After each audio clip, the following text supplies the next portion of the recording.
Sobrang namiss kita. Akala ko mamamatay na ako sa paghihintay. Sa loob ng rideshare TV, masiglang kinurot ni Cheska. Ang matalik na kaibigan ni Sofia na kararating lang galing sa ibang bansa. Ang kamay ni Sofia. Naman, akala mo ba? Tatakasan kita? Nakikita sa mukha ni Sofia ang liwanag ng kanyang ngiti. Nag-book ako sa The Grand Astoria, Manila. Ito ang pinakamagandang hotel sa Makati. Walang tulugan ngayong gabi. Deklara ni Cheska na may malaking kagalakan. Pero nakaramdam ng bahagyang pag-aalangan si Sofia.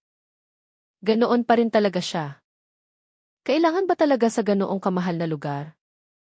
Pwede naman tayong magbar na lang at magkwentuhan. Hinding-hindi. Para sa iyo. Para sa akin. At para sa ating matibay na pagkakaibigan.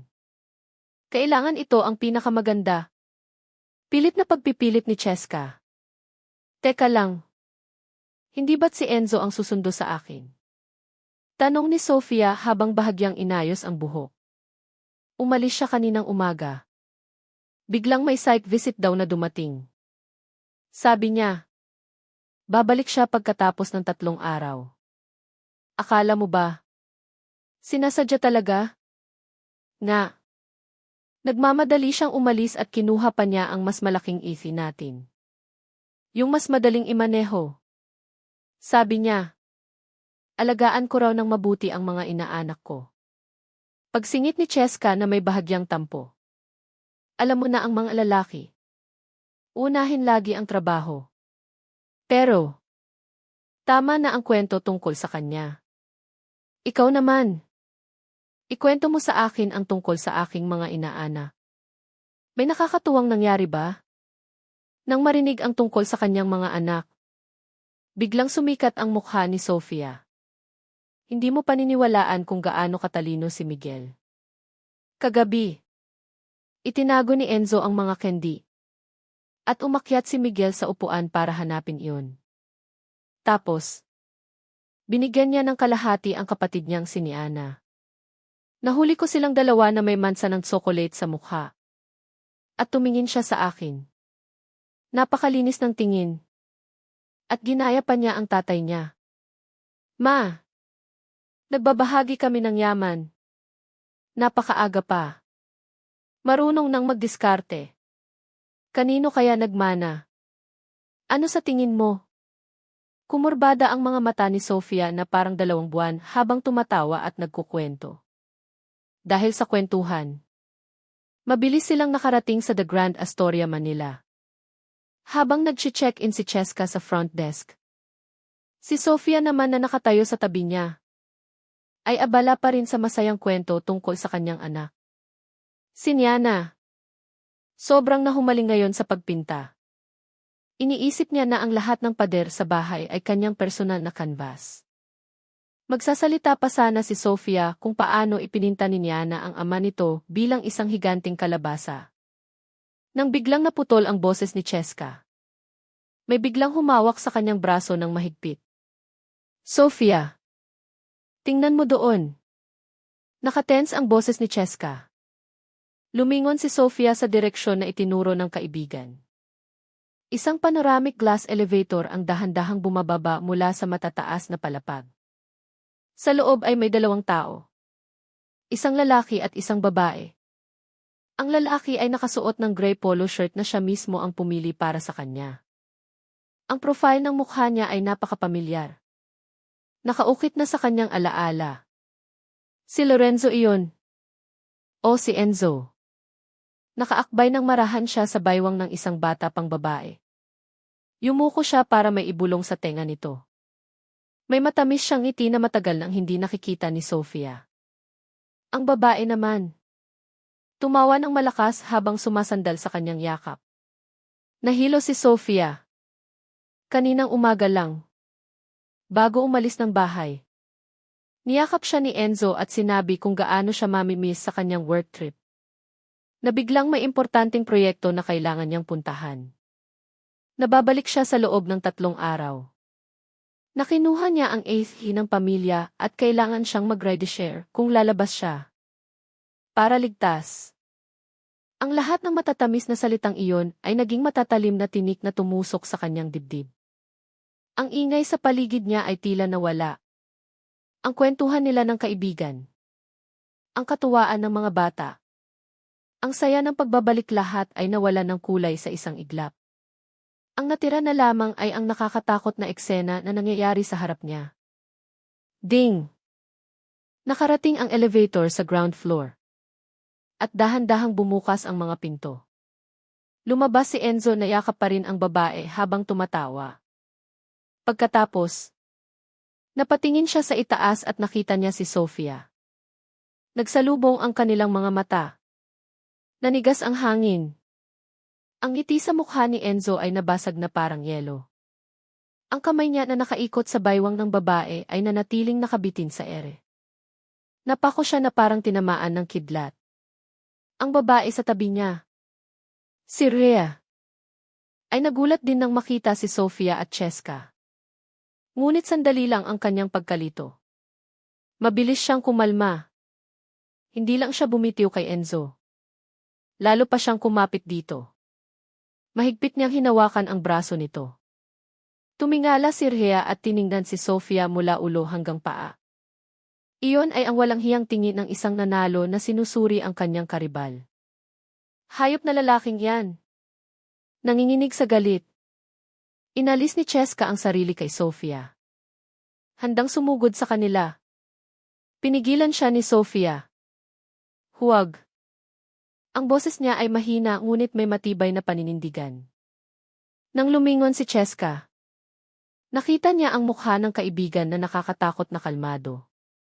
Walang luha. Walang akusasyon. Walang kahit anong pahiwatig ng emosyon.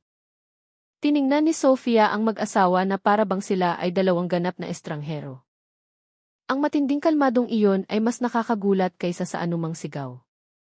Nanginginig ang labi ni Enzo ng ilang beses. Tila gusto niyang magsalita. Magbigay ng dahilan. Ngunit hindi lumabas ang mga salita. Gusto niyang lumapit kay Sofia. Ngunit mahigpit na nakakapit si Rhea sa kanya. Sa wakas, iniwas ni Sofia ang tingin. Dahan-dahan siyang lumingon at nagbigay ng isang pino at magalang na ngiti sa reception clerk na hindi alam kung saan titingin. Excuse me. Gusto ko po sanang i-cancel ang reservation. Gulat na tumingin sa kanya ang clerk. Tumigil si Sofia at pagkatapos ay idinagdag sa malinaw na boses.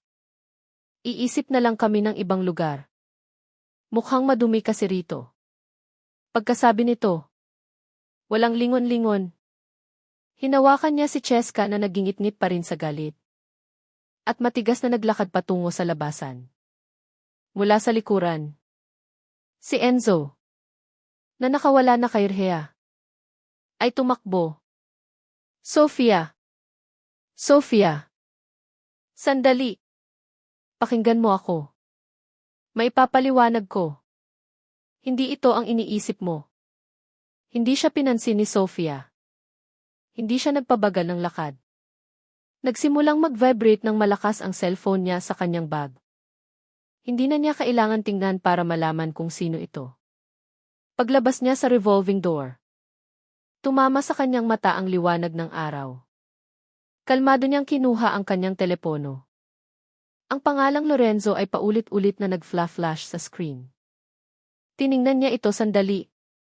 At pagkatapos ay in-swipe ang kanyang daliri sa screen para gawing silent. Ang buong mundo ay tila natahimik. At isang malinaw at tumpak na plano ang nagsimulang mabuo sa kanyang isip. Phase 1, kolektahin ang ebidensya. Sa harap ng The Grand Astoria, may pinara si Cheska na taxi. Sofia, sa akin ka na lang muna. Huwag kang umuwi. Paano mo haharapin ang ahas na iyon sa ganyang kalagayan? Nag-aalalang sabi ni Cheska habang hinahawakan siya sa balikat. Umiling si Sofia. At ang kanyang ekspresyon ay napakatahimik. Hindi ako uwi. Anong gagawin mo?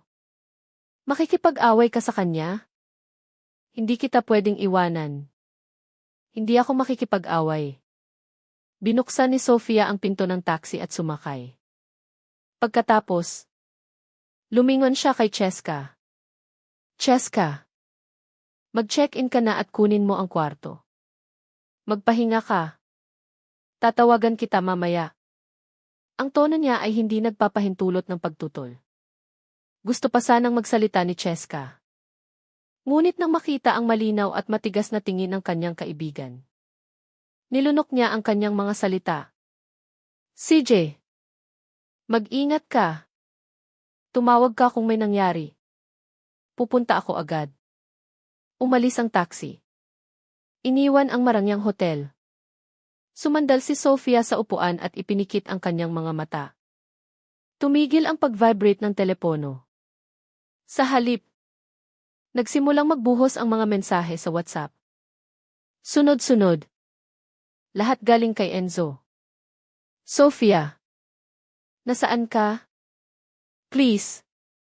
Pakinggan mo ako. Mali ang pagkakaunawa. Huwag kang magalit. Mag-usap tayo sa bahay. Please. Mag-usap tayo ng harapan. Wala akong relasyon sa babaeng iyon. Kliyente ko lang iyon. Obligasyon lang sa negosyo. Seryoso. Binasa ni Sofia ang mga mensahe ng walang ekspresyon. Para lang siyang nanonood ng isang actor's clumsy monologue. Hindi siya sumagot. Sa halip, hinanap niya ang numero ng The Grand Astoria at tumawag. Agad namang sinagot. The Grand Astoria, Manila. Paano po kami makakatulong? Sabi ng isang mabait na boses ng babae. Ang boses ni Sofia ay naging matamis at maamo. Hello. Si Enrique. Sofia Reyes po ito. Gusto ko lang sana kumpirmahin kung handa na ang kwarto ng asawa ko. Umuwi lang siya galing sa biyahe. Gusto ko lang na komportable siya. Ang receptionist, na nagulat sa tawag, ay nag-alinlangan sandali. Sandali lang po. Pakihintay. Pagkatapos ng ilang sandali, bumalik ang boses. Kayo po ba talaga ang asawa ni Emmy Reyes? Opo. Kumpirma ni Sofia. Nag-check-in na po si Emmy Reyes. Naku. Mabuti naman. Pagpapatuloy ni Sofia sa nag-aalalang tono. Sabi niya kasi, may kasama siyang very important guest ngayon. Parang Rhea ang pangalan. Tama po ba? Opo. Tama po. Nag-check-in po ng magkasama sina Emmy Reyes at Miss Rhea. Bahagyang kumuyom ang kuko ni Sofia sa palad. Ngunit nanatiling masigla ang kanyang boses. Ay! Perpekto! Napakagaling! Kailangan talagang tratuhin ng mabuti ang mga kliyente. Pakiusap. Anong klaseng kwarto po ba iyon? Kung standard room lang. Gusto ko po sanang magdagdag ng bayad para i-upgrade. Ayoko pong magmukhang kuripot kami sa mahalagang bisita. Ang receptionist, na naantig sa kanyang perpektong ugali, ay sumagot ng walang pagdududa. Ma'am, napakabuti niyo po. Nag-reserve po si Emmy Reyes ng isa sa aming pinakamagandang couple suite na may panoramic view. Kaya huwag po kayong mag-alala. Ito na po ang pinakamaganda naming inaalo. Couple suite with panoramic view. Napakagandang mga salita. CJ. Maraming salamat po. Nag-hang up si Sofia at pinindot ang pulang record button sa kanyang telepono. Ang malinaw na audio file ay tahimik na nasave sa kanyang listahan. Pagkatapos lang nito, tumingin siya sa labas ng bintana. Gabi na. Ang mga ilaw ng lungsod ay naglalaro sa salamin. Ang lungsod na kanyang tinitirahan sa loob ng 10 taon ay tila estranghero ngayong gabi. Huminto ang taxi sa harap ng kanilang bahay. Isang malaking executive home sa isang eksklusibong subdivision. Nagbayad si Sofia. Huminga ng malalim. At lumabas ng sasakyan. Nang makalapit siya sa pintuan, bumukas ito mula sa loob. Nakatayo si Enzo. Ang mukha ay nagpapakita ng labis na pagdurusa. Ang isa sa mga buttons ng kanyang damit ay mali ang pagkakalagay. At gusot ang kanyang buhok. Nang makita si Sofia, tumakbo siya palapit na para bang ito ang kanyang tagapagligtas. Sofia, sa wakas nandito ka na. Akala ko, mamamatay na ako. Sinubukan niya siyang hawakan. Ngunit umatras si Sofia. Iyon ay isang banayad na galaw. Ngunit ang distansya na nalikha ay hindi mapag-aalinlanganan. Ang kamay ni Enzo ay nanatiling nakabitin sa ere. Agad niyang binago ang ekspresyon. Nagmukhang luhaan. At sinabi sa naghihirap na boses. Sofia, maniwala ka sa akin. Hindi iyon ang iniisip mo ang nakita mo sa hotel. Ang babaeng iyon, si Rhea, ay anak ng isang napakahalagang kliyente ng aking kumpanya. Habang nagsasalita siya, pinapanood niya ang reaksyon ni Sofia. Ang proyekto ay napakahalaga kaya wala akong pagpipilian. Pinilit niya na subukan ang pinakamagandang suite. At sumasabay lang ako para sa negosyo. Sumpa ko. Walang nangyari sa pagitan namin. Wala akong kasalanan. Pagmamakaawa niya ng may matinding katapatan. Namumula ang kanyang mga mata. Minsan, baka naniwala si Sofia sa kanya. Pero ngayon, malakas lang ang boses niya. Tapos ka na? Tanong ni Sofia ng malamig. Natigilan si Enzo. Sofia, kung tapos ka na, umupo ka. Naglakad si Sofia patungo sa sofa sa sala at umupo. Na para bang nasa sarili niyang opisina. Si Enzo, na nalulula sa kanyang otoridad, ay umupo ng masunurin sa kabilang sofa. Parang isang akusado na naghihintay ng hatol. Tahimik ang bahay. Malamang tulog na ang mga bata. Si Sofia, na hindi nakatingin sa kanya, ay kinuha ang kanyang telepono. Kinakabahan siyang pinanood ni Enzo. Hindi niya maintindihan kung paano ang kanyang asawa, na laging kasing amo ng tubig, ay biglang naging kakaiba. Desperado siyang naghahanap ng bagong dahilan. Isang malinaw na boses ng babae ang tumunog mula sa telepono. The Grand Astoria, Manila. Paano po kami makakatulong? Nanlaki ang mga mata ni Enzo. Narinig niya ang recording ni Sofia na ginagamit ang boses na iyon na alam niya ng husto. Nagpapanggap siyang asawa niya at nagtatanong tungkol sa kwarto. Nang sabihin ng receptionist, nag-check-in po ng magkasama sina Reyes at Miss Rhea. Nagsimulang mamutla ang mukha ni Enzo. Gusto niyang sumugod at agawin ang telepono. Ngunit parang tingga ang kanyang mga binti.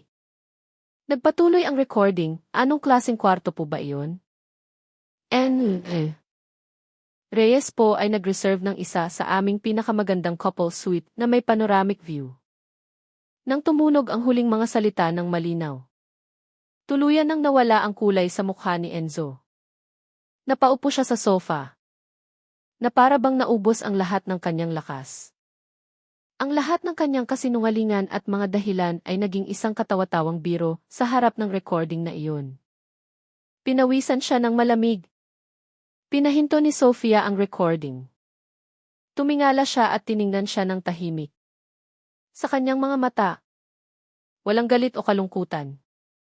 Tanging isang nakamamatay na katahimikan. Binibigyan kita ng dalawang opsyon. Sabi niya. Ang kanyang boses ay malinaw at malamig. Walang bakas ng emosyon. Una, bukas. 9:00 ng umaga. Magkita tayo sa harap ng Regional Trial Court ng Makati. Isang uncontested divorce. Hahatiin natin ang pinagsamahan nating ari-arian ng 50 paghahati 50. Sa akin ang full custody ng mga bata. Magkakaroon ka ng flexible visitation schedule. Agad na tumingala si Enzo. Hindi makapaniwala. Divorce. Humihingi siya ng diborsyo. Hindi. Sofia. Huwag diborsyo. Nagkamali lang ako. Seryoso. Please. Bigyan mo ako ng isa pang pagkakataon. Sinubukan niyang tumayo. Ngunit pinigilan siya ng boses ni Sofia. Umupo. Hindi iyon sigaw. Ngunit may taglay na otoridad. Nanigas ang katawan ni Enzo. Si Sofia, nakatingin ng diretso sa kanya, ay nagbigay ng pangalawang opsyon. Pangalawa, ipapadala ko ang recording na ito at ang mga litrato na kinuha ko sa lobby ng hotel sa iyong mga magulang. Sa lahat ng ehekutibo ng iyong kumpanya at sa lahat ng miyembro ng ating pamilya. Tumigil siya. Bawat salita ay parang ice pick. Sisiguraduhin kong makikita ng lahat kung anong klaseng tao ka. At makikita ng malinaw ng iyong mga kliyente kung paano mo hinahawakan ang iyong negosyo. Nagsimulang manginig ang katawan ni Enzo nang hindi mapigilan. Nang makita ang kanyang asawa na napakalamig at hindi pamilyar. Nakaramdam siya ng takot sa unang pagkakataon. Ang babaeng ito, na inakala niyang nasa ilalim ng kanyang kontrol, ay nagtatago ng isang bahagi na hindi niya alam. Nanginginig ang mga labi. Halos hindi siya makapagsalita. Kailan ka pa naging napaka-terror? Isang bahagya. Halos hindi makita. Nangiti ang lumabas sa labi ni Sofia. Mula nang sinira mo ang tiwala ko. 1:00 ng umaga. Malakas na tumunog ang doorbell ng bahay sa subdivision. Si Enzo, na humahawak sa huling lifeline, ay nagmadaling buksan ang pinto. Ang kanyang mga magulang, nakasuot ng pangtulog, ay naghihintay ng may pag-aalala. Enzo, anong nangyayari? Bakit mo kami pinapunta rito sa ganitong oras? Tanong agad ng kanyang ina.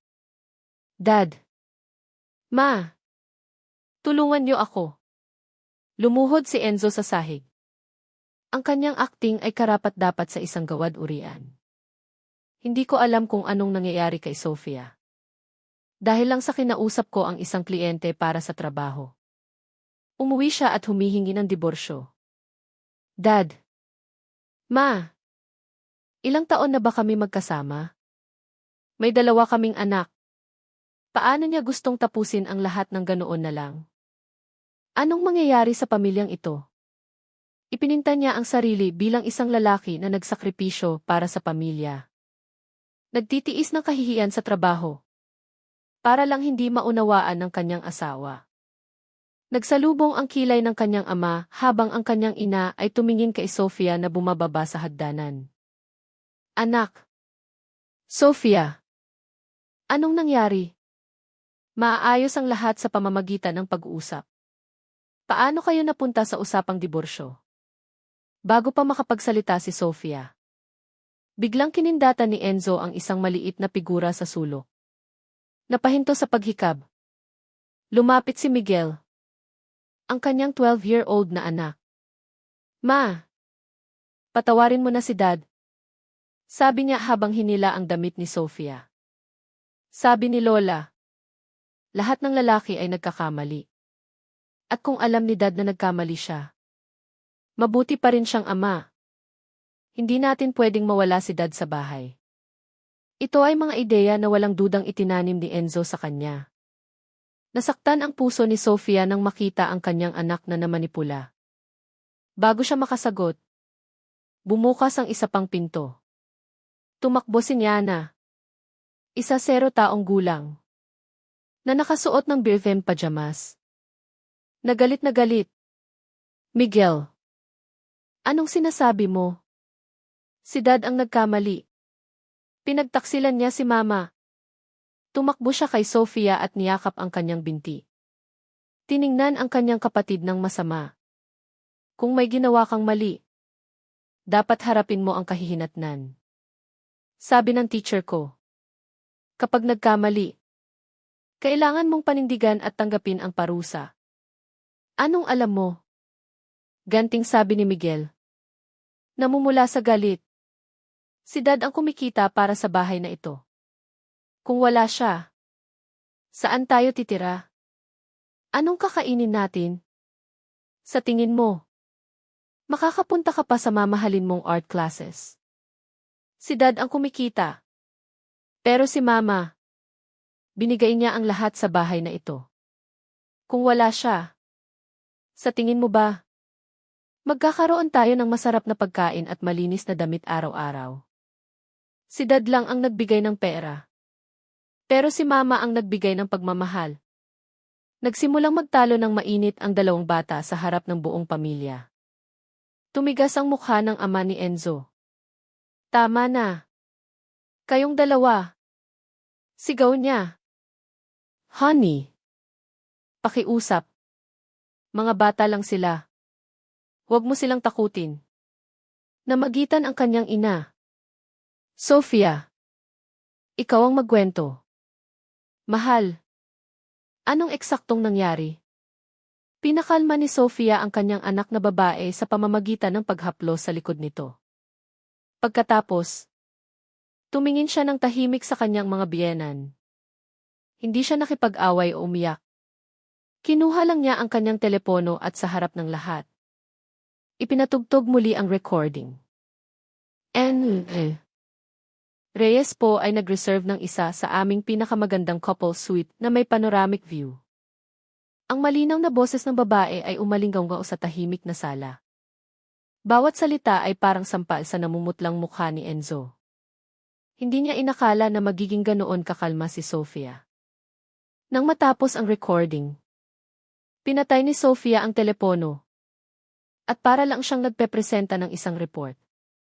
Ikinuwento niya isa-isa ang kasinungalingan ni Enzo tungkol sa work trip. Ang yakapan sa hotel lobby. At ang sumunod na mga dahilan niya. Ginawa niya ito na walang emosyon o sisi. Na may perpektong lohika. Isang nakamamatay na katahimikan ang bumalot sa sala. Ang dibdib ng kanyang biyenan ay humihinga ng may pag-aalala. Tiningnan niya ang kanyang nakaluhod na anak. At nanginginig ang kanyang labi. Ang mukha rin ng kanyang biyenan ay nagpapakita ng pagkagulat at pagkadismaya. Mas masahol ka pa sa hayop. Sa wakas ay sumabog ang ama. Kinuha niya ang isang tasa. Nais niyang ihagis ito sa ulo ng kanyang anak. Fernando. Pakiusap. Hinawakan ng asawa niya ang braso niya. Huwag mong i-stress ang sarili mo sa taong walang kwenta na ito. Ma-heart attack ka. Sumpa ko. Papatayin ko siya. Sinira niya ang pangalan ng pamilya Reyes. Ang reputasyon natin. Sigaw niya. Itinuro si Enzo. At may lakas ka pa ng loob na magmakaawa ng tawad kay Sofia pagkatapos ng dumi na ginawa mo. Anong matututunan sa iyo ng mga anak mo? Paano ako nagkaroon ng anak na katulad mo? Bumagsak si Enzo sa sahig. Walang masabi. Ang lahat ng kanyang plano ay nawala sa harap ng di mapapantayang ebidensya at galit ng kanyang ama. Tinulungan ng ina ang asawa niyang umupo sa sofa at lumapit kay Sofia. Hinawakan niya ang malamig na kamay nito. Namumula ang kanyang mga mata. Sofia. Mahal. Pasensya na kami. Nagkamali kami sa pagpapalaki ng walang kwentang lalaking ito. Sabi niya. Puno ng pagkakasala ang boses. Sa kanya ang lahat ng kasalanan. Nasa panig mo kami. Gawin mo ang kailangan mong gawin. Susuportahan ka ng pamilyang ito. Ang kanyang mga salita ay ang huling hatol ng pamilya. Talo si Enzo. Ang mga tagapagligtas na kanyang tinawag ay naging bundok na dumudurog sa kanya. Ang kanyang ama, na hinihingal pa rin, ay itinuro si Enzo. Mula ngayon hanggang matapos ang diborsyo. Manatili ka sa bahay na ito. Huwag mong subukang umalis. Pagkatapos, sinabi niya sa kanyang asawa, kunin mo ang telepono at laptop niya. Putulin mo ang lahat ng komunikasyon niya sa labas. Gusto kong makita ng sarili kong mga mata kung magtatangka pa siyang gumawa ng kalokohan. Nagpasya ang mga biyenan na manatili sa bahay para personal na bantayan si Enzo. Naganap na na-isolate. Parang isang binugbog na aso. Ipinadala siya sa guest room sa ilalim ng sigaw ng kanyang ama. Nang sa wakas ay kumalma ang sala. Malungkot na niyakap ng biyenan ang kanyang apo at pinaupo si Sofia sa tabi niya. Yumuko siya sa tenga ni Sofia at bumulong. Para lang sila ang makarinig. Sofia, huwag kang mag-alala. Alam ko ang lahat ng resibo ng bahay na ito. Alam ko ang bawat piso na kinita at ginastos ng walang kwentang lalaking iyon nitong mga nakaraang taon. Titingnan natin ang lahat bukas. Wala siyang makukuha na kahit isang kusing para sa kanya at sa kanyang kalaguyo. Kinabukasan. Binaha ng sikat ng araw ang sala. Tense ang kapaligiran sa hapagkainan. Si Enzo, na may maitim na bilog sa ilalim ng mga mata, ay hindi nakatulog. Ang kanyang mga magulang, na nakaupo sa dulo ng mesa, ay may seryosong ekspresyon. Lumabas si Sofia sa kanyang kwarto na may dalang makapal na folder. Inilagay niya ito sa mesa ng may matigas na tunog. Ito ang listahan ng lahat ng pinagsamahan nating ari-arian mula nang ikasal tayo.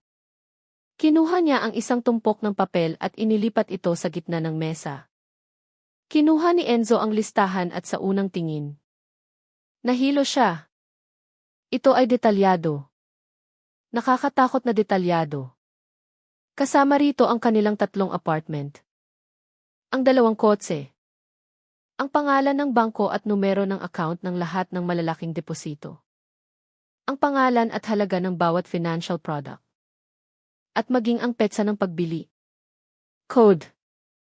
At presyo ng bawat stock at investment fund. Ang mga numero ay tumpak hanggang sa 2 desimal. Hindi ito listahan.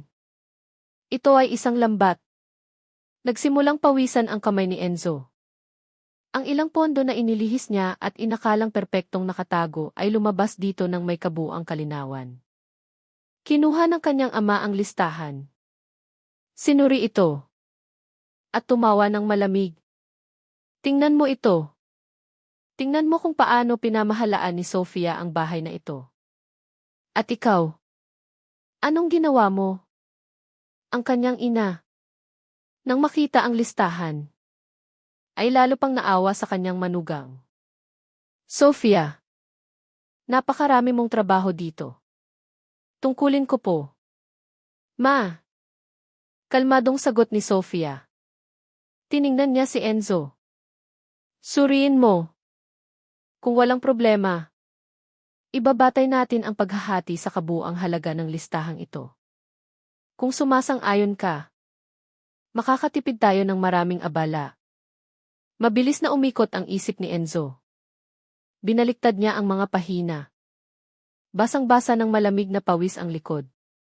Karamihan sa mga ari-arian ay hindi maitatanggi. May malinaw na ebidensya. Ngunit bigla niyang naalala ang isang bagay.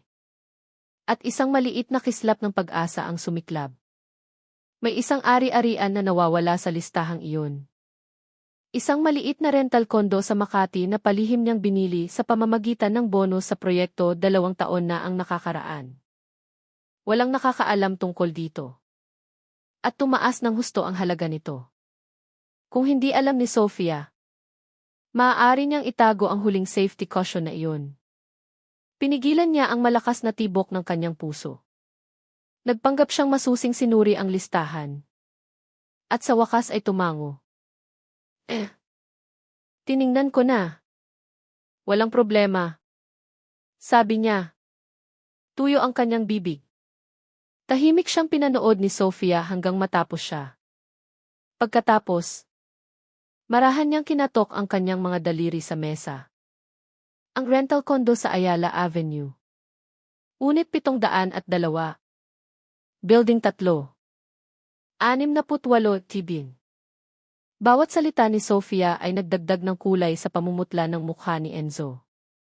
Nang matapos niyang bigkasin ang eksaktong address, pakiramdam ni Enzo ay natutunaw ang kanyang mga buto. At muntik na siyang mahulog sa upuan. Tiningnan niya si Sofia. Takot na takot. Nanginginig ang mga labi. Hindi makapagsalita. Paano niya nalaman? Paano ito posible? Si Sofia, na hindi alintana ang kanyang pagkagulat, ay nagpatuloy sa monoton na boses. Ang kopya ng kasunduan sa pagbili at ang title report ay nasa iyong home office. Sa pangatlong drawer. Nakatago sa false bottom. Sa loob ng personalized folder na ibinigay ko sa iyo para sa iyong kaarawan. Iyong sinabi mong mahal mo at itatago mo ang iyong pinakamahalagang dokumento. Nawala ng malay si Enzo. Ang drawer na iyon. Ang false bottom na iyon. Ang kanyang pinakalihim na taguan.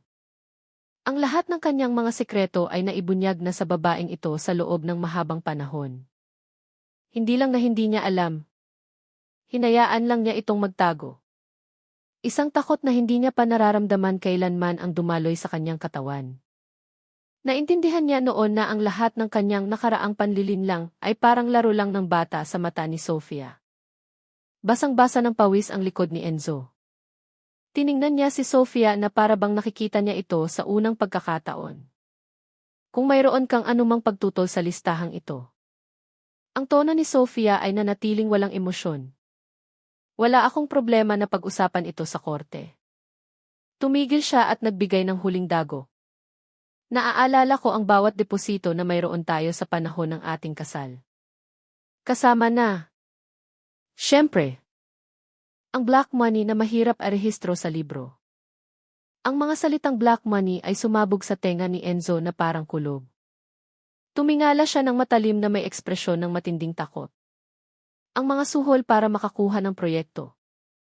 Ang mga kickback at mga shady deals na kanyang ibinulsa.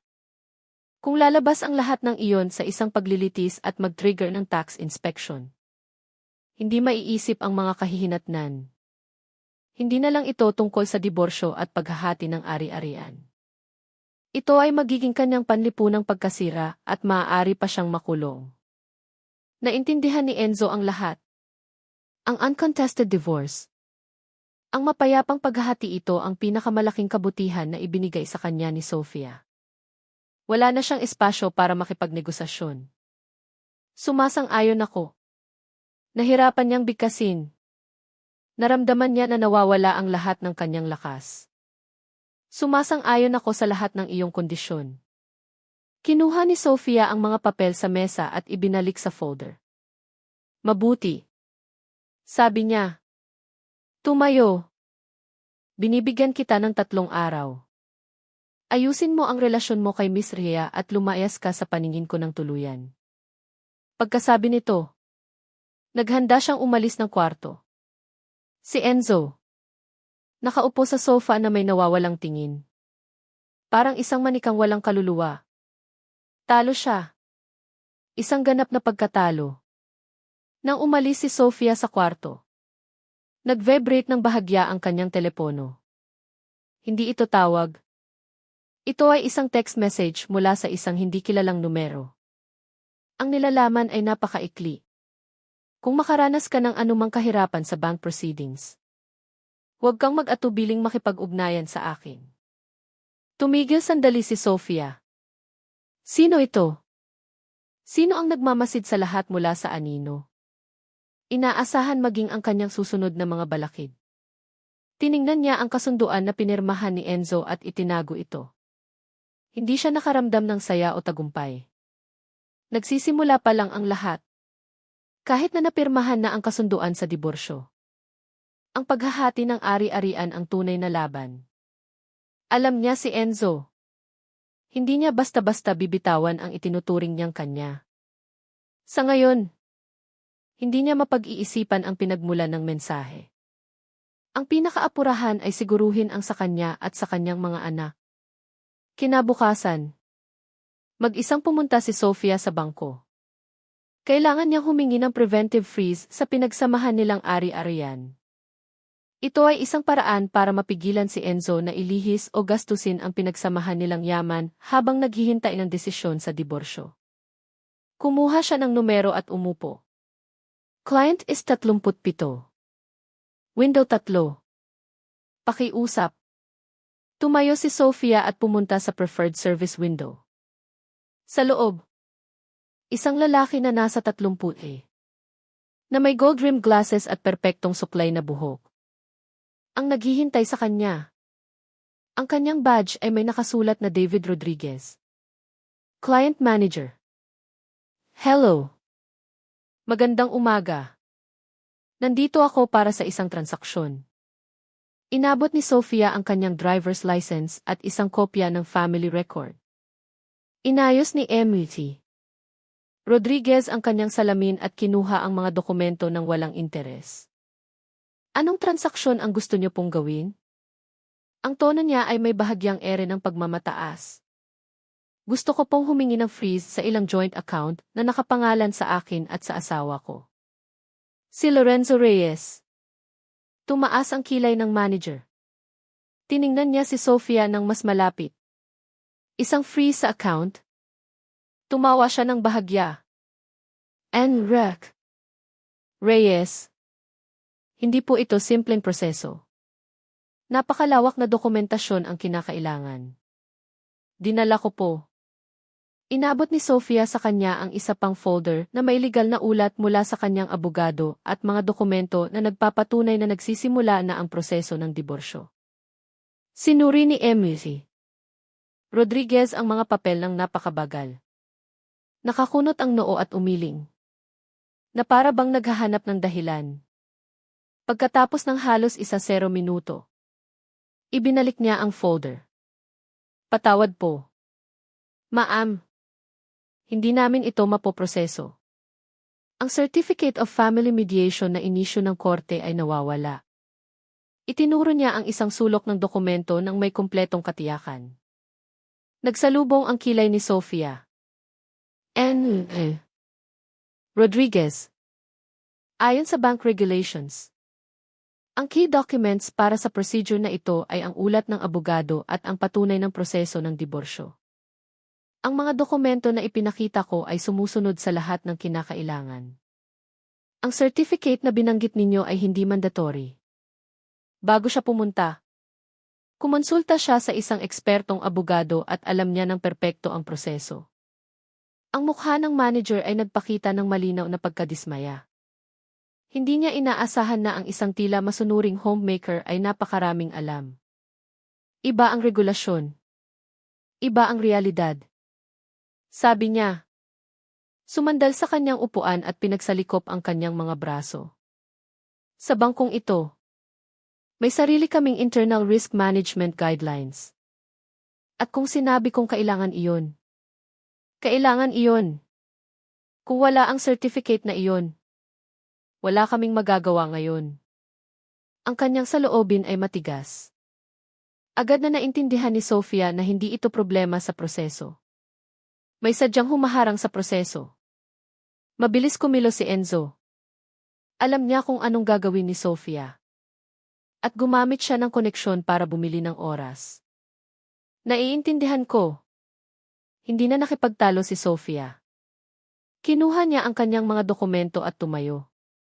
Hindi sulit na mag-aksaya ng oras sa isang katulad nito. Nang tumalikod siya para umalis, isang kalmadong boses ng lalaki ang tumunog sa tabi niya.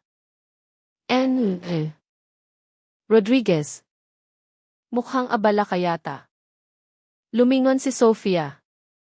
Isang lalaki ang huminto sa tabi niya. Nakasuot siya ng kaswal ngunit elegante. Walang kurbata. Ngunit ang kanyang hangin ng kumpiyansa ay nakakahanga. Hindi siya nakikipag-usap kay Sofia, kundi sa manager. Nang makita siya, nawala ang pagmamataas sa mukha ni Rodriguez. Tumayo siya ng may mapagpabiling ngiti.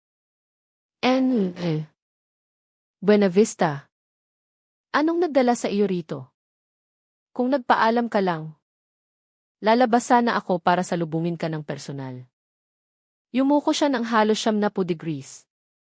Ang lalaki na tinawag niyang Emily Buena Vista ay hindi pinansin ang kanyang pagiging masunurin at tiningnan ang papel na hawak ni Sofia. Pagkatapos, lumapit siya sa bintana. At sa isang mahinang boses na sila lang ang makakarinig. Sinabi niya ang isang salita. Hindi ito malinaw na narinig ni Sofia. Ngunit naisip niya na narinig niya ang pangalan ng isang sikat na proyekto ng kompetisyon. Isang salita lang ang sapat para mamutla ang mukha ni Rodriguez. Tumulo ang pawis sa kanyang noo at nagsimula siyang manginig. Buena Vista. Ako. Nautal siya. Hindi makabuo ng isang buong pangungusap. Tumayo na ang lalaki at hindi na siya tiningnan pa. Na para bang nagdaan lang siya. Nananatiling paralisado si Rodriguez sa loob ng ilang segundo. At biglang lumingon kay Sofia na may ngiti na mas pilit pa sa iyak. Ma'am. Ma'am. Sandali. Tumakbo siya palabas ng bintana at hinarang ang daan niya. Pasensya na po talaga. Excuse me. Hindi ko lang po alam ng maayos ang protocol. Naguguluhan ako sa mga pamamaraan. Patuloy siyang yumuyuko. Ang transaksyon na gusto ninyong gawin ay hindi po nangangailangan ng certificate na iyon. Hinding-hindi. Hindi ko alam kung anong iniisip ko. Pakiusap. Bumalik po kayo. Ipoproseso ko na agad. Ang pagbabago sa kanyang saloobin ay napakalaki. Parang ibang tao siya. Kalmadong tiningnan siya ni Sofia. Hindi nagsasalita. Tiningnan niya ang likuran ng lalaki na patungo sa labasan. At pagkatapos ay umupo siya ulit sa bintana. Kung ganoon. Salamat. Wala iyon. Ma'am. Ako po ang nagpapasalamat. Ang natitirang proseso ay napakabilis. Ang mga papel na naging problema kanina ay naiproseso na ngayon ng walang anumang balakid. Sa loob ng wala pang 5 minuto. Handa na ang lahat.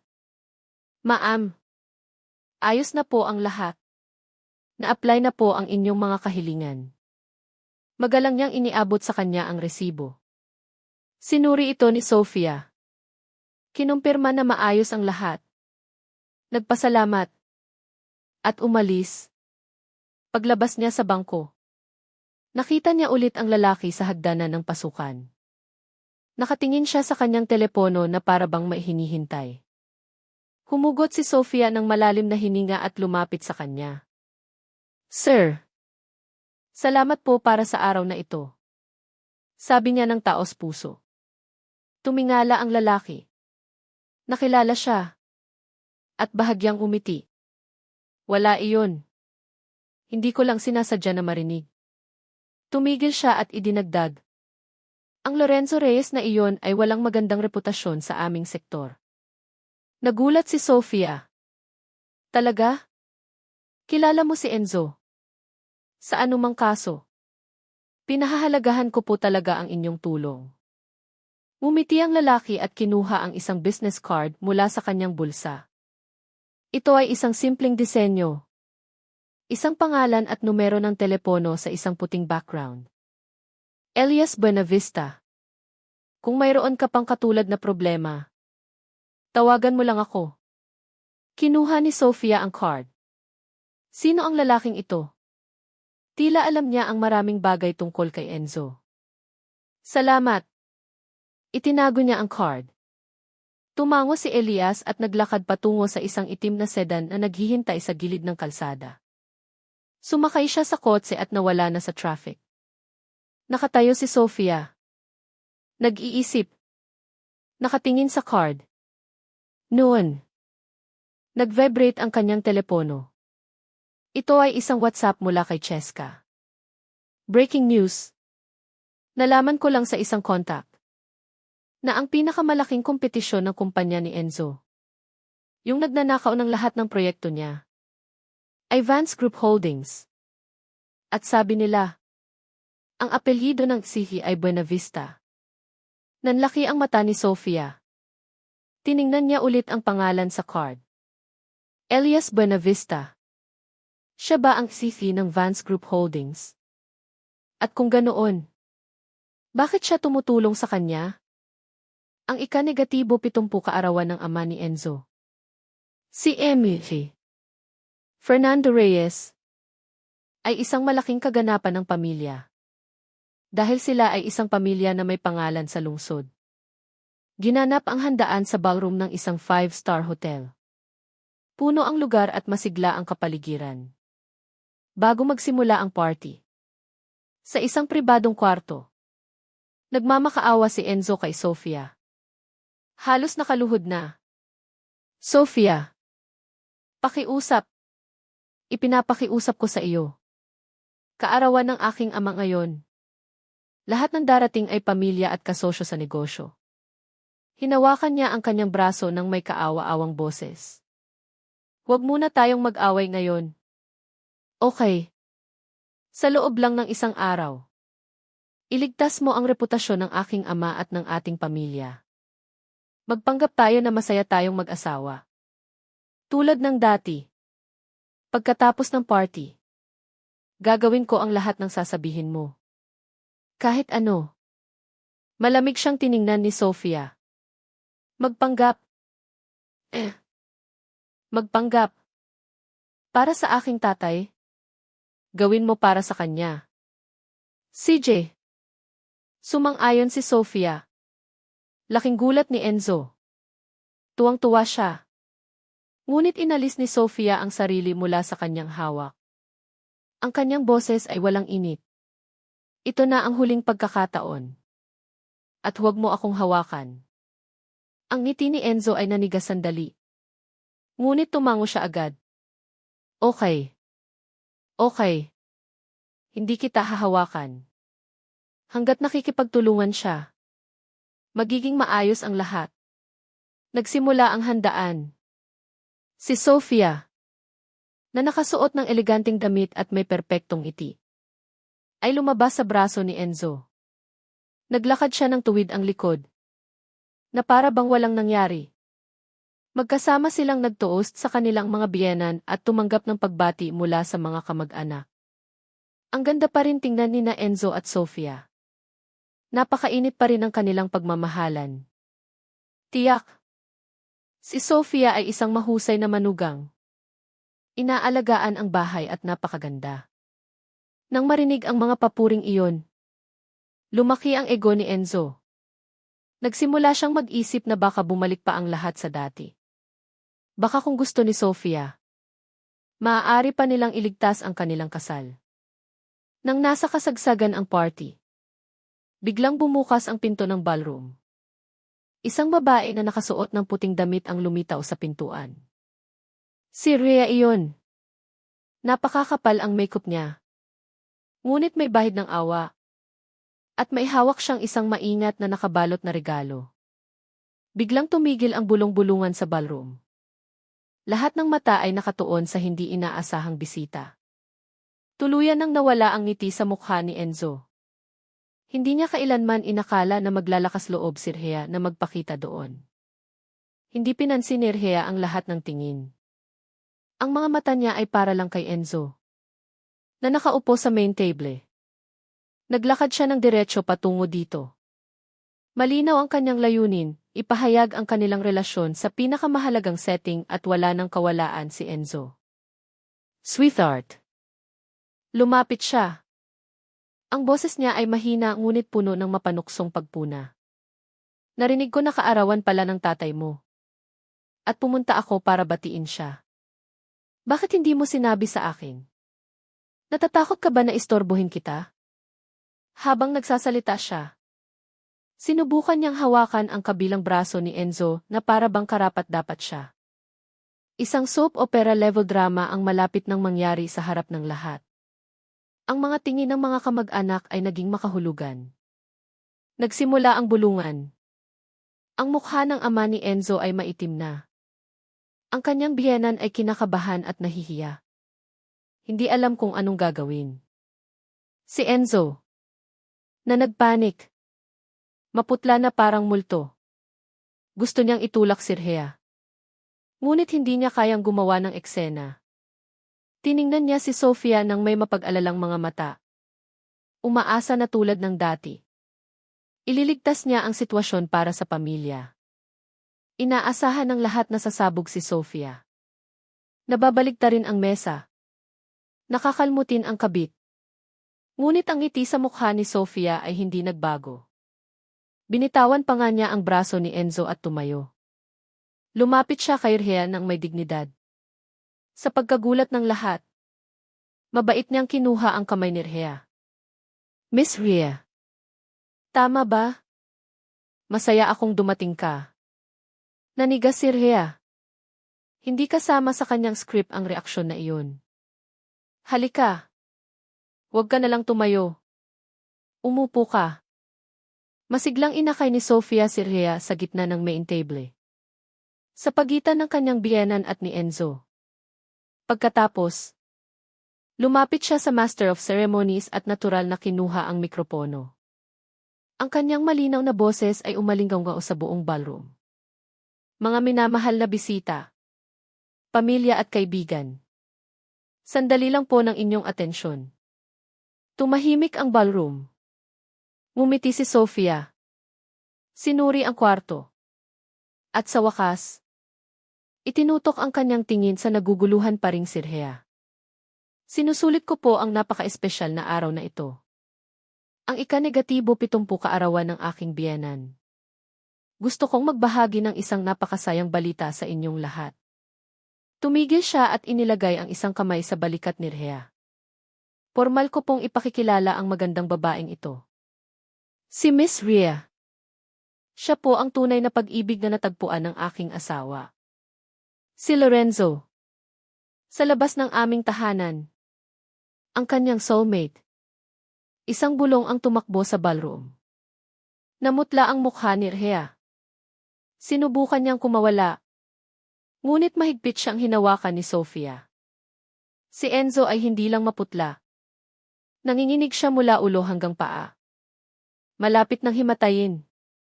Hindi alintana ni Sofia ang mga reaksyon. Lumingon siya para tingnan ng diretso ang kanyang asawa na kulay abo ang mukha. Ang boses niya ay hindi malakas. Ngunit may taglay na matalim na lamig. Dahil natagpuan mo na ang tunay na pag-ibig. Hindi mo na dapat sayangin ang oras mo sa akin. Tama ba? Lalo pang sumikat ang ngiti niya. Bakit hindi na lang natin ayusin ang lahat ngayon? Dito mismo. Sa harap ng lahat ng ating pamilya at mga kaibigan. Pirmahan natin ang ating kasunduan sa diborsyo. Hayaan mo akong bigyan ka ng aking basbas. Enzo. Pagkatapos niyang magsalita, hindi siya kumuha ng lipstick o powder mula sa kanyang bag para mag-touch up. Kinuha niya ang 2 perpektong kopya ng kasunduan sa diborsyo at isang itim na ballpen. Clack! Inilagay niya ang kasunduan at ang ballpen sa umiikot na centerpiece ng main table. Ang tunog ay umalingaw ng mas malakas kaysa sa anumang sampal. Ang ballroom ay nalunod sa pagkabigla. Lahat ay nakabibigla sa nakakagulat na eksena. Si Enzo. Nang makita ang kasunduan, naramdaman niyang nanghina ang kanyang mga binti. Na para bang nakatanggap siya ng hatol ng kamatayan. Gulat din si Rhea. Hindi niya kailanman inakala na ang plano niya na palitan ang asawa ay magiging sarili niyang pampublikong pagbitay. Wala kang kwentang lalaki. Tumalo ng ama ni Enzo. Nanginginig sa galit. Itinuro siya. Namumula ang kanyang mga mata. Kung hindi mo pipirmahan ang papel na iyan ngayon, kalimutan mo na ako ang tatay mo. Hindi kailangan ng pamilya Reyes ng isang walang hiya na tulad mo. Ang mukha ni Rhea ay maputlang maputla.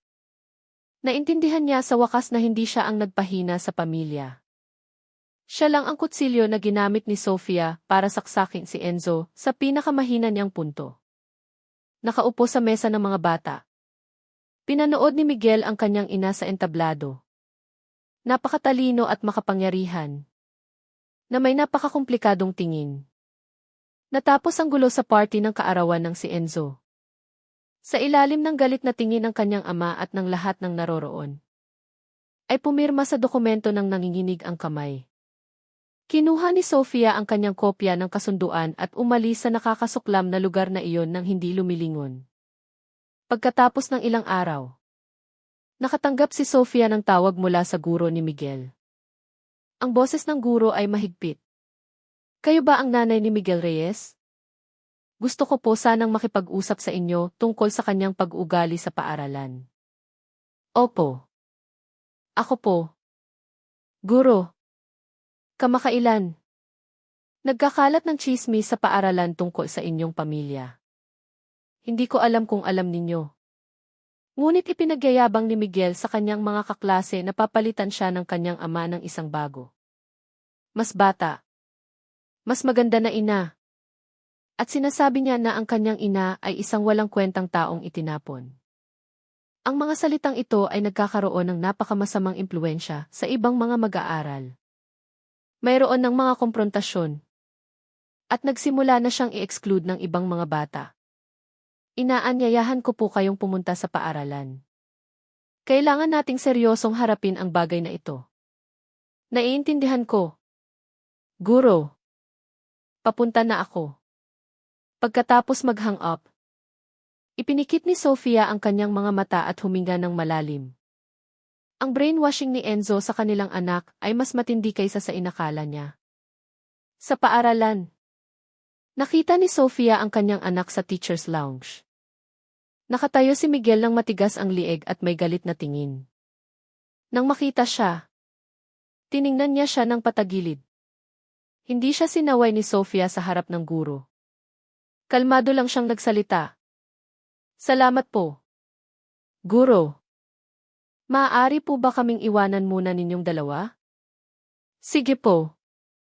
Inakay ni Sofia si Miguel sa isang tahimik na sulok ng playground. Mainit ang sikat ng araw sa hapon. At walang tao sa paligid. Ipinasok ni Miguel ang kanyang mga kamay sa bulsa. Nagpapakita ng paglaban. Hindi binanggit ni Sofia ang nangyari sa paaralan. Nagtanong lang siya sa kanya. Miguel, ano sa tingin mo ang pinakamahalagang bagay para mapanatili ang isang pamilya? Naguluhan si Miguel. Hindi niya inaasahan ang tanong na iyon. Sumagot siya halos sa pamamagitan ng instinct. Pera. Kung walang pera, titira ba tayo sa malaking bahay na ito? Mag-aaral ba ako sa paaralang ito? Makakapunta ba si Nyana sa kanyang art classes? Sabi ni Lola. Si Dad ang haligi ng bahay dahil marami siyang kinikita. Ito ang mga ideya na inilagay ni Enzo at ng kanyang ina sa kanyang ulo. Umiling si Sofia. Hayaan mong magkwento ako sa iyo. Sa halip na makipagtalo, nagsimula siyang magsalita ng mahinahon. May dalawang magsasaka na nagtayo ng magandang bahay sa tabing ilog. Araw-araw, ang isa sa kanila ay naghahanap ng pinakamalakas na kawayan at pinakamagandang bato para itayo at palamutihan ang bahay. Ang isa naman ay lumabas para maghanap ng pinakamasarap na ani para itago para sa tagtuyot. Sila ay nagbahagi ng mga gawain at nagtiwala sa isa't isa. Ang kanilang tahanan ay ang pinakamainit sa buong nayon. Ngunit isang araw, ang magsasaka na naghahanap ng ani ay nakakita ng isa pang mas magandang magsasaka. Nagsimula siyang palihim na bigyan ang magandang magsasaka ng ilan sa mga ani na kanyang nakolekta. At nagsinungaling siya sa kanyang kasama. Sinabi niya na masama ang ani ng taon. Sa wakas, isang araw, nalaman ng magsasaka na nagtatayo ng bahay ang lahat. Naintindihan niya na ang pundasyon ng kanilang tahanan, isang tahanan na puno ng tiwala at init, ay kinain na at butas sa loob. Nang matapos ang kwento, nanatiling tahimik si Miguel. Naintindihan niya. Lumuhod si Sofia sa kanyang antas. Tiningnan niya siya sa mata at nang mailubos na kaseryosohan. Tinanong niya ang kanyang unang tanong. Miguel, kapag lumaki ka na at nag-asawa, kung isang araw, ang iyong asawa, sa dahilan na nagkamali lang, ay kinuha ang perang pinagsamahan ninyong itabi at ibinigay sa ibang lalaki. Magiging okay ba iyon sa iyo? Nanlaki ang mata ni Miguel. Binuksan niya ang kanyang bibig. Ngunit wala siyang nasabi. Nagpatuloy si Sofia sa pagtitig sa kanya. At kapag naghihirap ka sa sakit ng pagtataksil, kung ang sarili mong anak ay kumampi sa taong nagtaksil sa iyo, para palakpakan siya at ituro ka, sinasabi na ikaw ay isang walang kwentang nabigo. Karapat-dapat na iwanan. Anong mararamdaman mo? Ang dalawang tanong ay bumagsak na parang mabibigat na martilyo sa konsensya ni Miguel. Hindi niya kailanman naisip ang problema mula sa perspektibong iyon. Lagi siyang naniniwala na ang kanyang ama, na may mas bata pang babae, ay isang simbolo ng kanyang kapangyarihan. At ang pag-alis ng kanyang ina ay isang palatandaan ng kanyang kawalan ng kakayahan na panatilihin ang isang lalaki. Ngunit ngayon, inilagay ang sarili sa sapatos ng taong tinaksilan. Isang kahihiyan na hindi niya pa naramdaman kailanman ang bumalot sa kanya. Namula ang kanyang mukha at napuno ng kalituhan ang kanyang mga mata. Ako. Gusto niyang magreklamo. Ngunit hindi lumabas ang mga salita. Pinanood siya ni Sofia ng tahimik. Alam niyang nagkaroon ng epekto ang kanyang mga salita. Hinaplos niya ang kanyang buhok ng marahan. At lumambot ulit ang kanyang boses. Miguel. Tandaan mo. Hindi inabandona si Mama. Pinili ni Mama ang isang buhay na may mas maraming karangalan. At ang tatay mo ang sumira sa mga patakaran. At ngayon ay kailangan niyang harapin ang kahihinatnan ng kanyang mga aksyon. Maaari mong piliin kung kaninong panig ka. Hindi kita pipilitin. Ngunit bago ka pumili, mag-isip ka ng mabuti kung anong klaseng tao. Na may anong klaseng halaga ang hinahangaan at iginagalang mo. Pagkasabi nito, tumayo siya at hindi na nagdagdag ng kahit isang salita. Nang gabing iyon, nang umuwi si Miguel, iba na siya. Nang subukan ni Enzo na akitin siya ng isang bagong laruan. Tulad ng dati. Sa unang pagkakataon, hindi niya ito pinansin. Pumunta siya sa kanyang kwarto at isinara ang pinto. Huli na ng gabing iyon. Tumunog ang telepono ni Sofia. Ito ay isang mensahe mula kay Miguel. Ito ay maikli. Ilang salita lang. Ma. Pasensya na. Pwede po ba akong tumira sa inyo ni Niana simula bukas? Ang nakakagulat na eksena sa party ng kaarawan ay ang huling dagok para kay Enzo. Pati na rin ang mensahe mula sa kanyang anak. Sa magdamag, naging katatawanan siya ng buong pamilya at business circle. Isang lalaki na pampublikong pinahiya ng kanyang asawa at napilitang pumirma sa mga papel ng diborsyo. Ang kanyang mga magulang ay tuluyan ng tumalikod sa kanya. Tumanggi ang kanyang ama na kumain pa sa iisang mesa kasama niya. Hanggat hindi mo nililinis ang papel na iyan, huwag mo akong tawaging tatay. Malamig na pagtrato sa loob. Walang humpay na pressure mula kay Rhea sa labas. Honey, ngayong diborsyado ka na. Kailan mo ako ipakikilala sa mga magulang mo? Kailan natin titingnan ang bago nating bahay? Nakakita ako ng lugar na may pool sa Tagaytay. Sa tingin ko, karapat-dapat tayo dyan. At paano ang 5 karat diamond ring na ipinangako mo sa akin? Naramdaman ni Enzo ang pagduduwal nang marinig ang masiglang boses ni Rhea sa kabilang linas. Siya ay nalulunod sa libo-libong problema. At ang tanging inaalala niya ay ang mga bagay. Tumahimik ka na lang muna. Pakiusap. Sigaw niya sa wakas sa telepono. Nagkaroon ng katahimikan.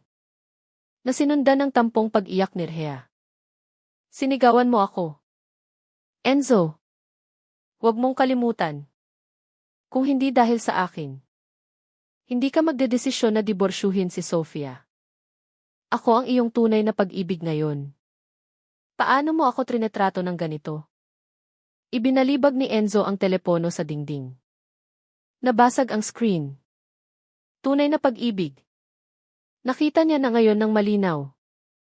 Hindi iyon pag-ibig. Iyon ay isang sentensya. Sa ilalim ng lahat ng pressure na iyon, bumagsak si Enzo. Para siyang isang lalaki na walang enerhiya. Sa loob ng ilang araw, lumubog ang kanyang mga mata at tumubo ang kanyang balbas. Na nagpapamukha sa kanya ng 10 taon na mas matanda. Sa wakas, hinarap niya ang realidad. Hindi niya kayang talunin si Sofia. Ganap siyang talo. Sa isang bagong telepono, dinyal niya ang pamilyar na numero. Nanginginig. Pagkatapos ng ilang ring, Sumagot ito. Ang boses ni Sofia ay kalmado pa rin. Sofia. Ako ito. Enzo. Sabi ni Enzo. Tuyo ang kanyang lalamunan. Wala na siyang masabi pa. Nagkaroon ng mahabang katahimikan sa kabilang linya. Hindi siya minadali ni Sofia o pinatayan. Naghintay lang siya.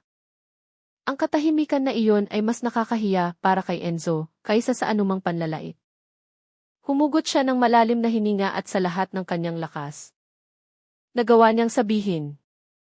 Sumasang-ayon ako sa lahat ng iyong kondisyon. Lahat ng iyon. Mabuti. Ang boses ni Sofia ay walang emosyon. Bukas. 9:00 ng umaga. Sa courthouse. Pagkasabi nito, binabalang niya ang telepono. Bumagsak si Enzo sa sofa. Nahulog ang telepono sa kanyang kamay. Tapos na ang lahat. Ang huling kasunduan ay mabilis na naabot. Ang kustodya ni Ana ay napunta kay Sofia. At ang kustodya ni Miguel ay napunta kay Enzo. Kahit na si Miguel ay gugugulin ang bawat weekend kasama ang kanyang ina. Tungkol sa ari-arian. Nakatanggap si Sofia ng kalahati ng pinagsamahan nilang yaman. Kasama ang Midtown rental condo na inakala ni Enzo na naitago niya. At karagdagang kompensasyon para sa black money na naipon niya. Si Enzo, namanhid na, ay pumirma ng walang negosasyon. Kinabukasan, magkasama silang umalis sa courthouse. Bawat isa ay may hawak na dokumento na nagpapatunay ng kanilang diborsyo. Si Enzo ay mukhang pagod at nakayuko. Na para bang may sakit. Si Sofia ay ang kabaligtaran. Naglakad siya ng tuwid. At kahit na walang makeup, ang kanyang mukha ay nagningning ng bagong liwanag. Humugot siya ng malalim na hininga sa bukas na hangin. Naramdaman niya ang kalayaan. Noon, dumating si Rhea. Tumatakbo. Nakasuot siya ng dramatic at kumapit kay Enzo. Sweetheart. Tapos na. Napakaganda. Sabi niya habang inuuga ang braso nito. Hindi alintana ang ekspresyon nito. Sa wakas, pwede na tayong magkasama. Halika. Tingnan na natin ang mga bahay ngayon at piliin ang singsing. Kailangan spektakular ang kasal natin para makita ng lahat na tama ang pinili mo sa akin. Ang mukha ni Enzo ay isang pinaghalong pagod at inis. Pwede ka bang tumahimik sandali? Pakiusap. Si Sofia, na nakatingin sa ironikong eksena, ay bahagyang umiti at tumalikod. Nang tumingala siya, nakita niya ang isang pamilyar na itim na sedan na nakaparada sa kabilang kalsada. Dahan-dahang bumaba ang bintana. Inilalantad ang mabait na mukha ni Elias Buenavista. Mukhang matagal na siyang naghihintay. Congratulations! Sabi ni Elias nang may taos pusong iti. Saan ka pupunta? Ihahatid na kita para simulan ang iyong bagong buhay. Nag-alinlangan sandali si Sofia at pagkatapos ay ngumiti. Binuksan niya ang pinto at sumakay. Ang kotse ay umalis ng maayos. Iniwan ang mag-asawa na nag-aaway pa rin sa likuran. Kunin mo ito. Sabi ni Elias. Inabot ang isang folder mula sa passenger seat. Nagulat si Sofia. Ito ang mga record ng iba pang ari-arian na sinubukan ni Ing. Reyes na ilihis sa pamamagitan ng offshore accounts ilang araw na ang nakakaraan. Akala ko. Baka kailangan mo. Kahit na nakikita ko na hindi na pala. Tiningnan ni Sofia si Elias. Tulala. Paano niya nalaman ang lahat ng iyon? Higit pa sa kanyang inimbestigahan? Nang makita ang kanyang pagkagulat, ngumiti si Elias at sa wakas ay sinabi sa kanya ang lahat. Ako ang sisi ng Buenavista Group Holdings. Dahil sa kompetisyon sa negosyo. Matagal na naming iniimbestigahan ng husto ang kumpanya ni Lorenzo Reyes. Sa proseso, nalaman namin ang ilan sa kanyang mga issue sa pamilya. Tiningnan niya siya sa mata ng may malinaw na paghanga. Ang iyong lamig at determinasyon ay lubos na humanga sa akin. Huminto ang kotse sa isang traffic light. Lumingon sa kanya si Elias at may bahid ng pag-asa. Sinabi, para ipagdiwang. Gusto kitang imbitahan. Ikaw at si Nyana. Sa tanghalian. Idinagdag niya. At ang aking kumpanya ay gumagawa ng isang bagong proyekto ng theme park na baka interesado ka.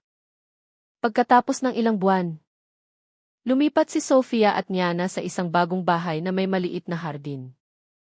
Sa wakas, bumalik sa isang kalmadong ritmo ang buhay. Sa mga ari-arian na kanyang natanggap, nagkaroon si Sofia ng matatag na investments na nagbigay sa kanya ng komportableng kita bawat buwan. Ma! Tingnan mo. Nagpinta ako ulit ng paru-paro. Tumakbo si Nyana. 10 taong gulang. Kay Sofia na nagpuputol ng bulaklak sa hardin sa ilalim ng araw. Ang ngiti ng kanyang anak ay nagliliwanag. Ibinaba ni Sofia ang shears at hinaplos ang buhok nito. Ito ang buhay na gusto niya. Si Elias ay natural na sumama sa kanilang buhay. Parang isang kaibigan. Hindi niya kailanman pinilit ang mga bagay-bagay. Ngunit palagi siyang nandyan. Sa mga weekend, darating siya na may dalang mga libro at tutulungan si Nyana sa kanyang science experiments. Kung maganda ang panahon, dadalhin niya sila sa isang farm para mamitas ng strawberry. Kung nakalimutan ni Sofia kumain dahil abala siya sa investment reports, bigla siyang darating na may masarap na hapunan. Ang kanyang presensya ay isang komportabling init. Hindi nakakabigla o malayo. Si Nyana ay humahanga sa kanyang tiyo Elias. Napakatalino at mapag-alaga. Isang gabi, bago matulog, bumulong si Nyana sa tenga ni Sofia. Ma, hindi ba pwedeng maging bagong tatay ko si tiyo Elias? Mas mabuti siya kaysa kay dad. Tinutulungan niya ako sa homework. Nakikinig sa mga kwento ko sa paaralan. At hindi siya napapagod. Biglang tumibok ang puso ni Sofia. Niyakap niya ang kanyang anak. Nakaramdam ng bahagyang pamumula. Bakit mo nasabi iyan? Anak. Kasi po. Kapag nakatingin si Tio Elias sa iyo, may bituin sa mata niya. Tulad ng pagtingin mo sa akin. Ang inosenteng salita ng kanyang anak ay lumikha ng isang alon sa puso ni Sofia. Naintindihan niya na ang kanyang puso, na nagyelo dahil sa isang nabigong kasal, ay dahan-dahang natutunaw sa tahimik na init ni Elias. At naintindihan din niya na inaasahan niya ang bawat pagbisita nito. Kabaligtaran sa mapayapang buhay ni Sofia. Magulo naman ang buhay ni Enzo. Ibinigay ni Cheska ang pinakabagong gossip sa isa sa kanilang coffee dates. Hindi mo paniniwalaan. Ang reheya na iyon ay dinidiktahan siya. Isang araw bag. Sa susunod na araw relo. Ang kumpanya ni Enzo ay nahihirapan na dahil sa Buena Vista Group Holdings. At bukod pa rito, nawalan siya ng higit sa kalahati ng kanyang yaman dahil sa iyo. Wala na siyang pera para sundin ang gusto ni Rhea. Kaya nag-aaway sila buong araw. At si Miguel, lalo pang nagiging rebelde araw-araw. Nakuha niya ang pinakamababang grade sa klase. At nang magsalita si Enzo tungkol dito, binalik ni Miguel ang tanong, mag-alala ka sa sarili mong problema. Wala kang karapatan na magbigay ng lecture sa kahit sino. Halos himatayin si Enzo. Ngayon niya lang nare-realize kung gaano kahirap magpalaki ng bata. Akala niya, sapat na ang magbigay lang ng pera. Tahimik na nakinig si Sofia. Ang mga taong iyon at ang mga problemang iyon ay tila pag-aari na ng ibang buhay. Isa pang weekend. Dinala sila ni Elias sa probinsya. Habang tumatakbo si Nyana sa isang saranggola, pinanood siya ni Sofia mula sa isang kumot. Nakangiti. Si Elias, na nakaupo sa tabi niya, ay hindi inaalis ang tingin sa kanya. Elias, biglang sabi ni Sofia. Tiningnan siya ni Elias sa mata. Napakaseryoso. Pagkatapos ng ilang sandali, naglakas loob siyang magsalita. Hindi ko na gustong maging suporta mo lang. Gusto kong maging kanan at kaliwang kamay mo.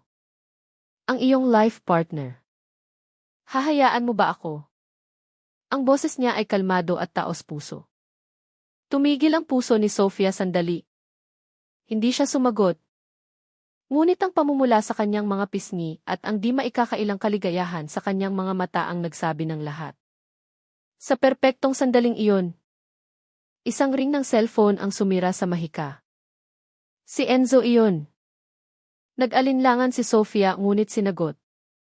Ang boses ni Enzo sa kabilang linya ay isang desperadong sigaw.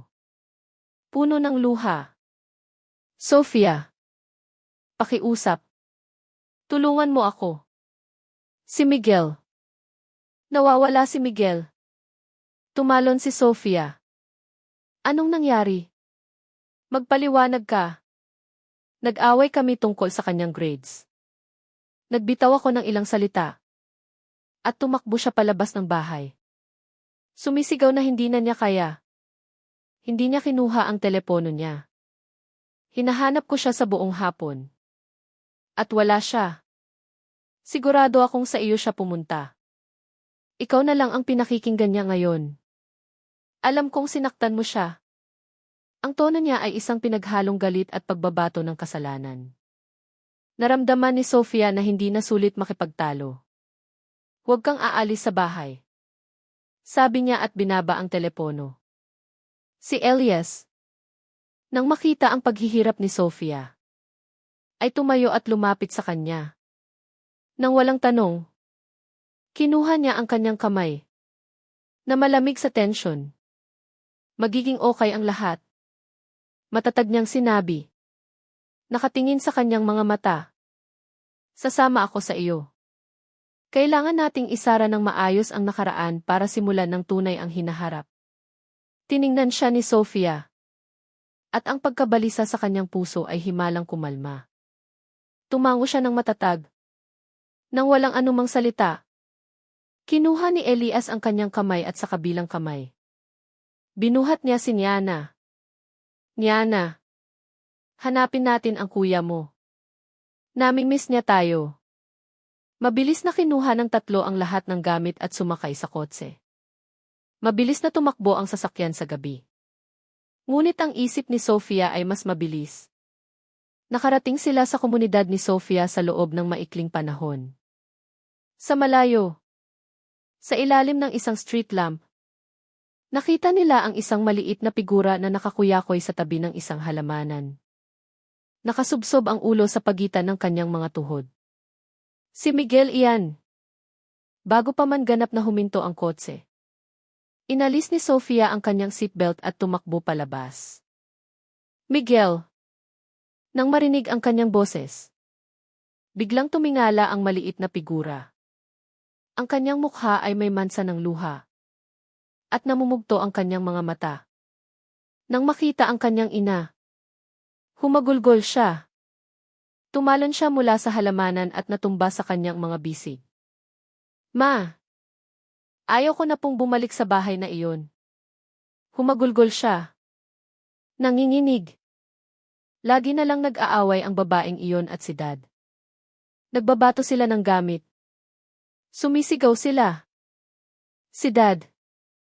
Pera lang ang inaalala niyang ibigay sa akin. Pero hindi siya nakikinig sa akin.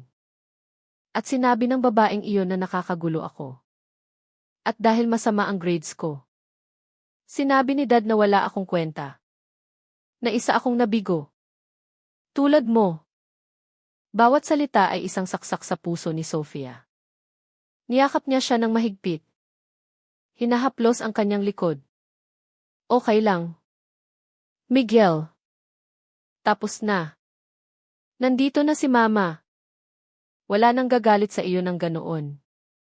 Lumapit si Elias. Kinuha ang kanyang jacket at inilagay ito sa balikat ni Miguel. Malamig dito. Halika. Pumasok tayo at mag-usap sa bahay ngayon. Habang dahan-dahang kumalma si Miguel, Umupo si Elias sa tabi niya na may modelong eroplano na hindi pa nila natatapos noong huli. Hindi niya binanggit sina Enzo or Hea. Nag-usap lang siya sa kanya na parang isang kaibigan. Miguel. Sa buhay, minsan kailangan harapin ng isang lalaki ang mga sitwasyon na hindi niya gusto. Hindi nalulutas ang pagtakas. Ngayon, nakatakas ka sa bahay na iyon. Pero paano bukas? At sa hinaharap, nagkamali ang tatay mo. At ngayon ay nagbabayad siya ng kahihinatnan. Pero ikaw, iba ka. May kapangyarihan kang pumili. Ang iyong ina, sa kanyang talino at lakas ng loob, ay nagwagi sa iyo ng karapatang iyon. Ang karapatan na pumili kung anong klaseng tao ang gusto mong maging. Kung gusto mong maging katulad niya, isang taong nagbabato ng kasalanan sa iba at umiiwas sa kanyang responsibilidad. O kung gusto mong maging katulad ng iyong ina, isang taong matapang na humaharap dito. Ang mga salitang iyon ay mas epektibo kaysa sa anumang sermon. Tumingala si Miguel. Tumingin kay Elias. At pagkatapos ay sa kanyang ina. Sa unang pagkakataon, tila naintindihan niya ang bigat ng salitang pumili. Gusto ko pong sumama kina Mama at Niana. Sabi niya sa mahina ngunit matatag na boses. Ang bagay na iyon ay naayos sa pamamagitan ng mga abogado. Si Enzo, na nalulula sa sarili niyang mga problema, ay walang lakas na makipagtalo. Agad niyang tinanggap ang pagbabago ng kustodya. Mula noon, si Sofia at Elias na ang namahala sa buhay at pag-aaral ni Miguel. Isang taon ang lumipas. Isang hapon. Habang nagbabasa si Sofia ng kwento kay Niana sa hardin, lumapit si Elias sa kanya na may dalang isang baukwet ng sariwang gupit na rosas. Si Miguel, na nagpapalipad ng drone, ay pinalipad ito sa kanilang ulo. Ang isang maliit na velvet box ay nakabitin mula sa drone. Lumuhod si Elias. Binuksan ni Sofia ang box. Inilalantad ang isang simple ngunit makinang na singsing. Hindi ko na gustong maging kaibigan mo lang. Gusto kong maging asawa mo. Ang tatay ni Miguel at Niana. Ang iyong partner for life. Pakakasalan mo ba ako? Ang boses niya ay kalmado at puno ng pag-aalay. Tinakpan ni Sofia ang kanyang bibig. Puno ng masayang luha ang kanyang mga mata. Sumigaw si Miguel at Niana sa tabi niya. Say yes. Say yes. Si Sofia, tumatawa at umiiyak, ay tumango sa lahat ng kanyang lakas. Papakasalan kita. Ang kanilang kasal ay isang pribado at mainit na seremonya. Si Sofia, na nakasuot ng puting damit, ay ngumiti ng kaligayahan na nagmumula sa kanyang kaluluwa. Si Miguel at Niana, nakasuot ng magandang damit, ay nagkalat ng flower petals habang naglalakad. Ang kanilang mga ngiti ay mas maliwanag kaysa sa araw. Lumipas ang mga dekada. Sa swing sa hardin, isang mag-asawa na may kulay abong buhok ang nakaupo ng magkasama. Si Sofia ay sumandal sa balikat ni Elias. Nakatingin sa malayo. Doon tumatakbo at tumatawa ang kanilang mga apo sa damuhan. Si Niana ay naging isang prestihiyosong arkitekto. Isang matalino at independenteng babae. Tulad ng kanyang ina. Si Miguel, sa ilalim ng gabay ni Elias, ay naging isang responsable at matagumpay na lalaki na may sarili niyang kumpanya. At ang pinakamahalaga, isang masayang pamilya na kanyang iniidolo. Madalas siyang bumibisita sa kanyang ina at Elias. At nagkakaroon sila ng mahabang pag-uusap tungkol sa buhay at negosyo. Matagal na niyang naintindihan na ang desisyon na ginawa ng kanyang ina noon ay ang pinakamabuti para sa lahat. Ang paglubog ng araw ay nagbabad sa hardin ng isang mainit na gininto ang kulay. Kinuha ni Elias ang kamay ni Sofia, na may marka ng paglipas ng panahon, at bumulong sa kanyang tenga. Napakaswerte ko na ikaw ay nasa buhay ko. Lumingon si Sofia sa kanyang asawa. Nagtinginan sila at ngumiti. Sana nagustuhan mo ang kwento ni Sofia. Ang strategic wife. Kung ikaw ay nahaharap sa isang sitwasyon kung saan sinubukan mong baliwalain ang iyong halaga at karangalan. Tandaan, ang tunay na lakas ay nasa pagpili na tumindig para sa sarili mo. Huwag kang matakot na magsimulang muli ng may dignidad. Ano ang pinaka hindi mo malilimutang bahagi ng diskarte ni Sofia? Ibahagi ang iyong mga saloobin sa comment section. Kung nakatulong sa iyo ang kwentong ito, paki-like at i-share ito para makita ng mas maraming tao. Maraming salamat sa inyong suporta. Mag-subscribe para sa susunod na kwento ng buhay.